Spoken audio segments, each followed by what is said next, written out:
ကျိုးပြောထားမယ်နော်တဲ့မနေ့ဖက်ညရင်တဲ့တောက်ဖို့စားဖို့ကိစ္စဆိုလာမခေါ်ကြနဲ့တဲ့နော်ဘရိုဝမ်းတဲ့โอเคမင်းရမတောက်ခိုင်းလို့လားတဲ့အေးပေါ့အိမ်မပိုင်းလို့ဒါပဲရှိဟင်းနဲ့ငါဟာငါလာခဲ့မယ်သွားကောင်းနေကောင်းနော်လာမခေါ်နဲ့တဲ့သူကလာခဲ့မယ်အေးပေါ့လာခေါ်ရင်အိမ်ကလူတွေသိသွားရင်မကောင်းဘူးလေကိုပေါ့ကလာတော့မသိတော့ဘူးပေါ့ကောင်းနေအောင်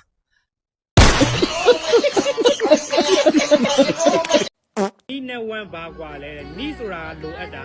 ဝမ်းဆိုတာကလိုချင်တာဥပမာမင်းကသူ့ကိုလိုအပ်နေပြီမဲ့သူကမင်းကိုမလိုချင်တာဆိုင်လို့လေ What နီးနဲ့ဝမ်းပါကွာလဲနီးဆိုတာလိုအပ်တာ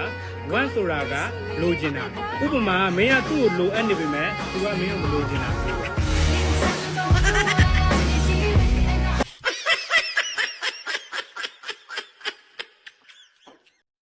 မင်းကသူ့ကိုလိုချင်ပေမဲ့သူကမင်းကိုမလိုအပ်တော့တာ